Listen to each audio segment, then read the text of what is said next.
Hey everyone, and welcome back to the Deep Dive. As track and field coaches, you guys already have tons of experience. So today we're going to sort of kind of refine that understanding of what it really means to be effective and, really like an expert in coaching. Right, right. We're going to do that by looking at a bunch of recent research from coaching science, teaching, even like positive psychology and athlete development. Absolutely. And I think it's important to say right up front, the idea of what makes a coach effective or an expert, that's a bit messy right now. Yeah. Even if you just look at one journal, say International Journal of Sports Science and Coaching, you'll see articles about, successful coaches, experienced coaches, and there's elite coaches. Some call them experts, some even great coaches. And the thing is, each of those articles, they were looking at it in totally different ways. Yeah. That makes it tough to figure out, what we should all be striving for as coaches. Okay, so to understand coaching knowledge better, it can be helpful to look at what's already known about teacher expertise. They've been studying that for a long time. Yeah, makes sense. So Schulman, he identified like 7 different categories of teacher knowledge, but Berliner, he kind of simplified it, right, to 3 main types. Yeah, he looked at what made expert teachers different from novice teachers and found that content knowledge, pedagogical knowledge, and what he called pedagogical content knowledge were really key. Okay, so content is just knowing your subject. Mm. Pedagogy is knowing how to teach in general, but what was that last one again? Pedagogical content knowledge. And that's all about knowing how to teach your specific subject matter effectively. So like a track coach wouldn't just know about biomechanics, but they would know how to actually apply that knowledge to create drills for, sprinters that will improve their technique. Exactly. And that's super specific. It's not just knowing how to teach. It's knowing how to teach track and field. Got it. So there's all these different models, right, for coaching and teacher knowledge. Right. And Collinson looked at all of that, and he kind of brought it all together into a model specifically for expert teachers, but it works for coaches too. Oh, okay. Tell me more about that. So he said there are 3 main areas. Professional knowledge, which is what you know about your subject, the curriculum, and how to teach. Then interpersonal knowledge, which is all about how you connect with people, your athletes, other coaches, parents. Gotcha. And then intrapersonal knowledge, which is about knowing yourself, reflecting on your own coaching, and being ethical. So it's not just about knowing the X's and O's. It's about how you connect with the people you're coaching and how you understand your own strengths and weaknesses. Exactly. So this model, it really sees coaching as more than just developing skills. Right. It's about developing the whole athlete. Yeah. Okay. So let's break those down a bit more, starting with professional knowledge. We've kind of already touched on this, like with Abraham's model. It's the nuts and bolts. It's your expertise in the sports sciences, the track and field specific stuff, how to teach, and how to do all of that in practice. Yeah. And this is what most coaching education programs focus on, right? Yeah, absolutely. It's the traditional view of what a coach needs to know. Okay. Yeah. And we've got interpersonal knowledge. Right. And this one's so crucial because, coaching is all about relationships. It's how you interact with your athletes, assistant coaches, parents, even the administrators. There's research that says coaching is super dynamic. It's about influencing each other. It's about the social interactions. Yeah. And any experienced track coach knows how important it is to connect with all those different people to build that trust and rapport. Exactly. Okay, and then we've got interpersonal knowledge. Yeah. This one's about knowing yourself, right? Understanding your own coaching style, your strengths and weaknesses. It's about reflection. So taking the time to really think about your coaching practices, what worked well, what could be improved, and being honest with yourself about how you're doing. Exactly. It's not just about what happens out on the track. It's about what happens in your own head. Yeah, interesting. And there's a great model from Gilbert and Frudel. It's all about learning through experience by reflecting on it. They call it experiential learning. Oh, cool. And even in teaching, there's this idea of a virtuoso teacher from O'Sullivan and Dowdis who's really in tune with their students. And there's this other idea of teachers being like masters who are always critiquing their own work. So like a track coach who can kind of sense how their athletes are feeling and adjust their coaching accordingly. Right. And always questioning, always trying to get better. Okay, now, when you look at how these 3 types of knowledge work together, well, it seems like traditional coaching, education, and even how coaches get hired, it's been too focused on professional knowledge. Yeah. Like you see all the time, pro teams hire former star athletes to be coaches, thinking that because they were great at the sport, they'll be great at coaching. Right, right. But, you know, that's not always the case. Not always. There's actually research from Milke and Sloan that shows there's no guarantee that being a great athlete means you'll be a great coach. Right. And, you know, maybe that's why we see so much turnover in the coaching world. It's possible. Like maybe people are getting hired for their professional knowledge, but they don't have the interpersonal skills or the self-awareness to be successful. That could be, yeah. And Collinson actually said that bringing these three types of knowledge together, it helps coaches think better, makes them more mature, gives them wisdom. They can make better decisions. Yeah, and those are all hallmarks of a great coach. Okay, so we've talked a lot about what coaches know, but let's switch gears and talk about, what athletes get out of it, like the outcomes. Yeah, makes sense. Horn had this idea that coaching is effective if it leads to, successful performance, like winning more, athletes improving, or athletes moving up to higher levels of competition. Right. Or if the athletes have a positive psychological response to the coaching. Yeah, so they feel more confident, more motivated, they enjoy the sport more. But that's kind of a big picture view. Race, yeah. So to get more specific, we can use these 4 C's from positive psychology.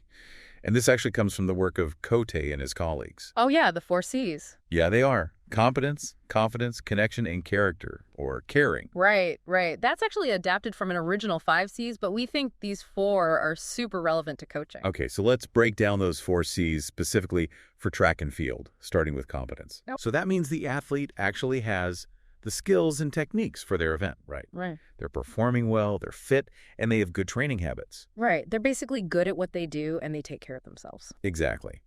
And there are tools that can help measure this, like the Leadership Scale for Sport, or LSS, which looks at how different coaching styles impact performance. Right. And a lot of research has looked at how coaches' behavior can help athletes become more competent. Yeah. So on to confidence, which is a huge one, especially in track and field. Yeah, I mean, sport can be such a powerful way to build confidence. Absolutely. And coaches have a big role to play in that. Right.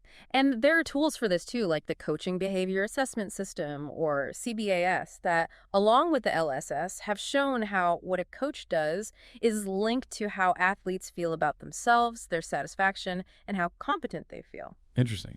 And this all ties into some big theories in psychology, like Dicey and Ryan's self-determination theory, which says people need to feel autonomous, competent, and connected to be motivated. Oh yeah, I've heard of that one. And Jovett's work on coach-athlete relationships, where he talks about closeness, commitment, complementarity, and co-orientation as being key. Okay, so all this research basically says that helping athletes build confidence should be a top goal for coaches, and that the relationship between coach and athlete is key. Right on. Okay, what about connection? So connection is all about those positive bonds and relationships, on the team and outside of track and field. Like feeling like you belong. Exactly. It's a basic human need. Okay, and finally we have character or caring. Yeah, this is about respect, integrity, empathy, responsibility, those really important qualities. And I think coaches can really make a difference in helping athletes develop those no matter what age or level they're at. Absolutely. Like, it's not just about winning or losing on the track. It's about being a good person. Exactly. And research from Shields, Bredemeyer, and Power really highlights that. They say we shouldn't separate sport from real life, that sport is a great place to learn those important life skills. Totally agree. So as a track coach, you're not just teaching them how to run or jump, you're helping them become better people. Yeah, that's a great point. So the idea here is that effective coaching is about developing all 4 C's in your athlete. Right. It's about the whole package. And Dodds had this idea in education that, real expertise is being able to help your students, or in this case, athletes, achieve the best outcomes no matter what the situation is and over a long period of time. Yeah, consistency is key. Exactly. Oh, and I wanted to mention the study from Reek and his team. They looked at servant leadership in youth basketball, which is basically about coaches being humble, serving their athletes, and building trust. And they found that these coaches had athletes who were more competent and confident. Interesting. Yeah, and that just shows how important your leadership style is. It affects more than just performance. Yeah, for sure. Now, moving on to our third key component, coaching contexts. Right. Just like in teaching, you can't talk about effective coaching without considering the environment where it's happening. Yeah, context matters. Exactly. And researchers in education, like Common, Stigler, and Hybert, they've said the same thing about teaching and learning. Like, what works in one classroom might not work in another. Exactly. And for a track coach, the context could be totally different depending on whether you're coaching a high school team or a group of elite athletes training for the Olympics. Yeah, totally. So Trudell and Gilbert, they came up with a helpful way to think about different contexts: recreational, developmental, and elite sport. Yeah, and Lyle took it a step further and talked about two main styles. Participation coaching, where the focus is on fun, health, short-term goals, not so much on competition. Okay. And then you have performance coaching, which is all about, intense training, being committed, and really trying to improve performance. Gotcha. So you need different skills as a coach depending on which style you're using, right? Exactly. And if you're using the wrong style for the situation, it's not going to be very effective. Yeah, makes sense. Like a coach who's used to working with really competitive athletes might not be the best fit for a group of kids who are just trying track for the first time. For sure. And there's this model called the Developmental Model of Sport Participation, or DMSP, that helps us understand how athletes develop over time. Okay, tell me more about that.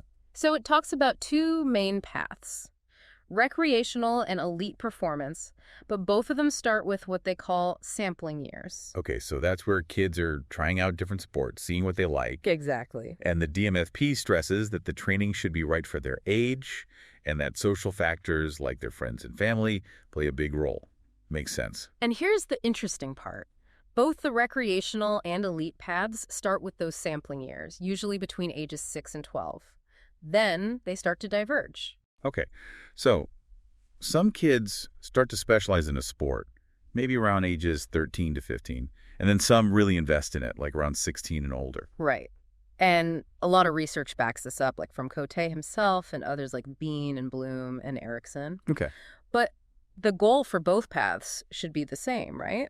To develop those 4 C's that we talked about, just using different approaches. So a coach needs to understand these different stages of development to create the right training plan. Absolutely. Gotcha. And then Côté and his team took the DMSP and made a system for categorizing coaches. Okay. They said there are 4 main types: participation coaches for kids who are sampling, participation coaches for teens and adults who are doing recreational sports, performance coaches for young teens who are specializing, and performance coaches for older teens and adults who are really investing in their sport. So even though there can be some overlap, these categories really show how different coaching needs to be depending on who you're working with. So what we're getting at here is that coaching effectiveness is about meeting the needs and goals of your athletes in whatever situation you're in. Right. And that situation, that context, it's defined by how important performance is and how far along your athletes are in their development. Makes sense. So let's bring it all together. We've talked about coaches' knowledge, we've talked about what athletes achieve, and we've talked about the different contexts where coaching happens. Right. All 3 are important. And effective coaching means taking all 3 of those things into account. Exactly. It's about using your knowledge professional, interpersonal, and intrapersonal to help your athletes develop those 4 C's, but doing it in a way that makes sense for the specific situation. Okay, so here's the big takeaway: our integrative definition of coaching effectiveness and expertise. The consistent application of integrated professional, interpersonal, and intrapersonal knowledge to improve athletes' competence, confidence, connection, and character in specific coaching contexts. There you go. So for you, as experienced track and field coaches, we want to leave you with this question. How does this whole framework we've discussed today line up with your own experiences of effective coaching? What are you already doing well? And what could you tweak to really make sure you're helping your athletes grow in all 4 areas: competence, confidence, connection, and character? Yeah, really think about how you're using all 3 types of knowledge, professional, interpersonal, and intrapersonal in your specific coaching context. And how you can adapt your approach to really make a difference in the lives of your athletes.